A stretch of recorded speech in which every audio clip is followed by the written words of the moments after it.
All right, hey, here we are. It's Mark from Deaf Duck Racing.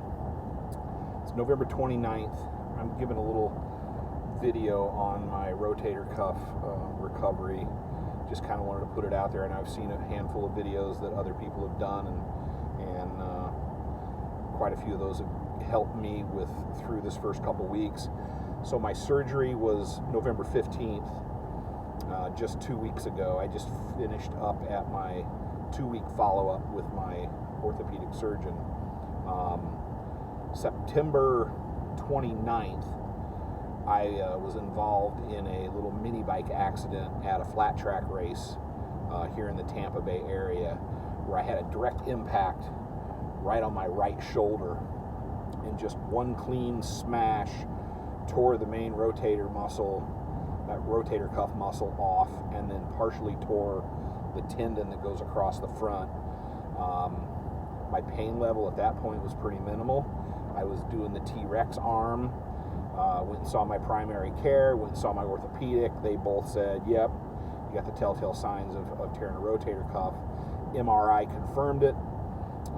Came back and saw the orthopedic, and he scheduled the surgery literally for a week later. So this was unlike so many other folks that damage them over the course of time and go through therapy.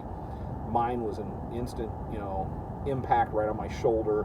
I knew it was messed up, and so they scheduled surgery for November 15th.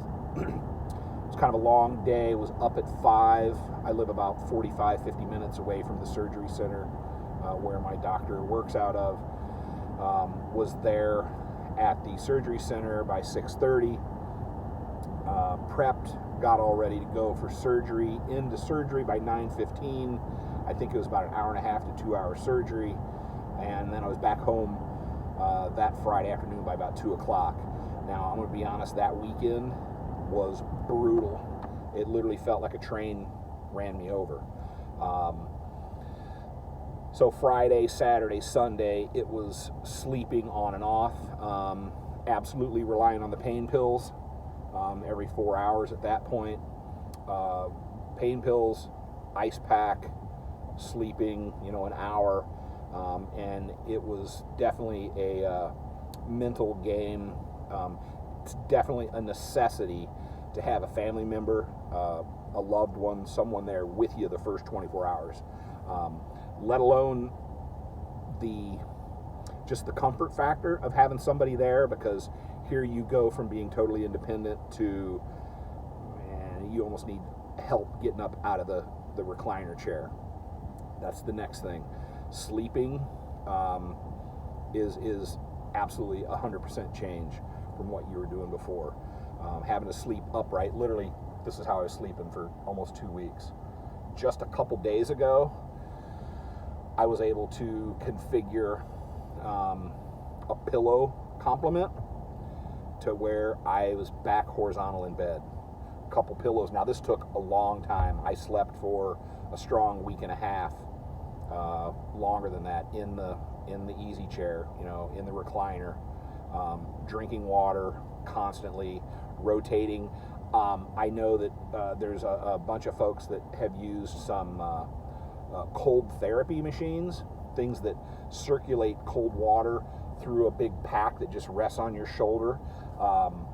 Those look really nice. I rolled with we had a combination of 4 ice packs that we just rotate through the freezer. Put them in a bed sheet kind of thing, small pillowcase, and the ice packs helped me big time.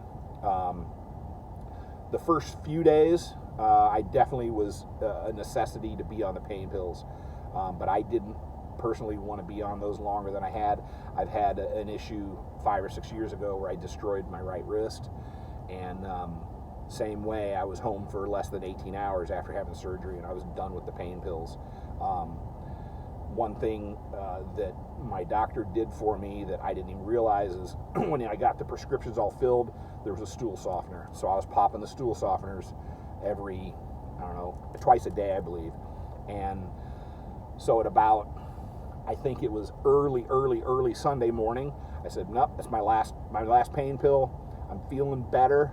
I still was not at all good, but I didn't want to be on those longer than I needed. So, early, I think, if my memory serves me correct, I could have taken another pain pill like Sunday afternoon at 1 o'clock, and that 4 hours before, sometime in the morning, would have been, no, that doesn't make sense, but it was early Sunday morning that then I went on ibuprofen, Tylenol, extra strength Tylenol, and the ice packs. Even then, it was maybe another 5 or 6 days, and I was done with the ibuprofen, where I'm knocking on wood, all considering what I think most people go through with the rotator cuff surgery. My pain level has been honestly pretty minimal. Luckily, my work, what I do for a living, is not physical, so I was able to be on the phone, typing with one finger, putting out contracts and designs. I do audio-video integration for a living. I've been doing it for 30 years.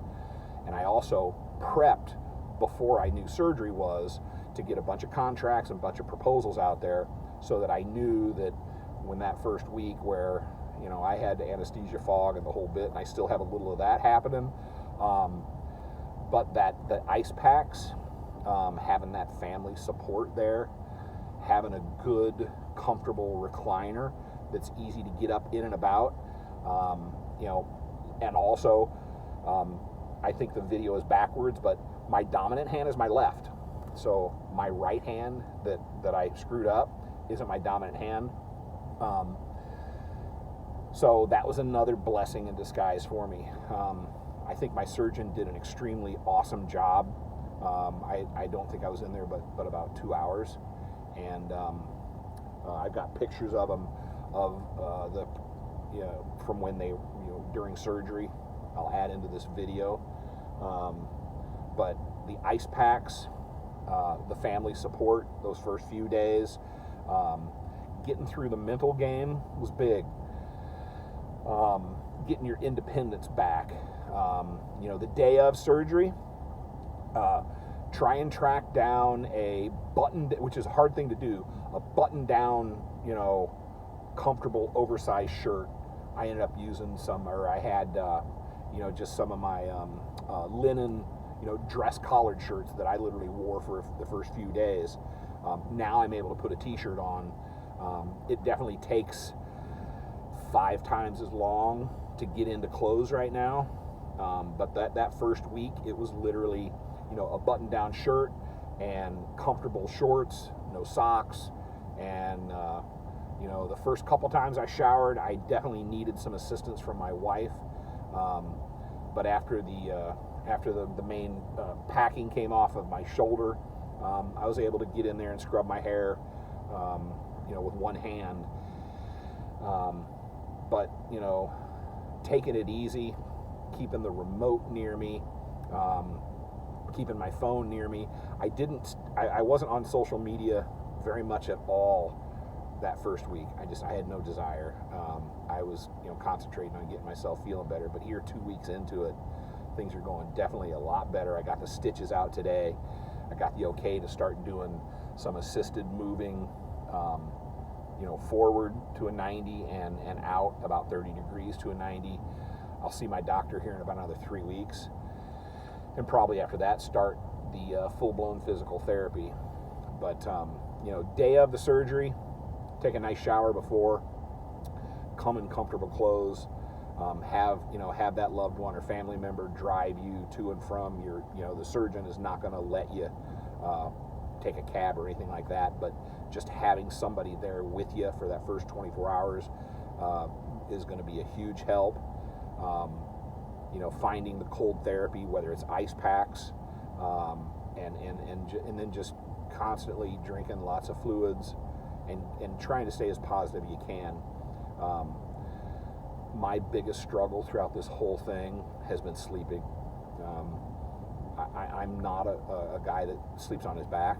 I roll side to side on my belly, so sleeping upright in an easy chair was a marathon.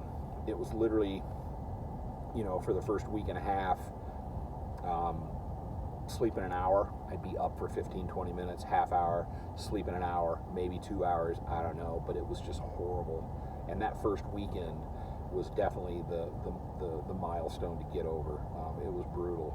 But staying positive, keeping those comfortable clothes, absolutely. If you don't have a good recliner before you have rotator cuff surgery, get one, because it's literally a necessity.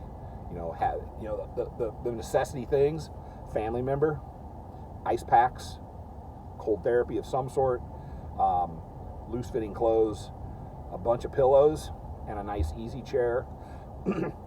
Constantly drinking water. I've probably drank more water in the past 2 weeks than I have in my entire life. But every day, it's steps forward. I definitely feel better physically, and I feel better mentally than I have in the past 2 weeks. So I'm looking forward to the next 3 weeks of starting some of my just minimal exercises on my own, and then going hard at the physical therapy. So stay positive about it. I'm going to be better than I was before. I did have the pretty typical bone spur that they were able to grind off and get a fresh blood flow going to there to help stuff recover. But arthroscopically, I think also was a big thing that helped me, where it was as minimally invasive as possible. Something that I did find funny is that my doctor described that they're going to put 2 ceramic posts onto the bone and then suture my my rotator cuff muscle back down to it.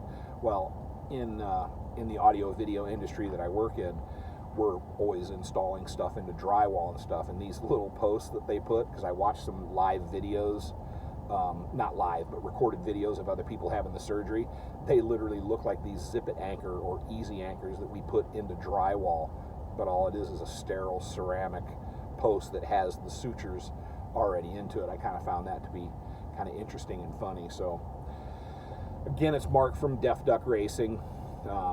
Just touching base, giving some people some positive thoughts about what to expect with a rotator cuff surgery. So stay positive, keep the ice, and relax, and do exactly what your doctor says. So thanks, you guys. We'll talk to everybody later.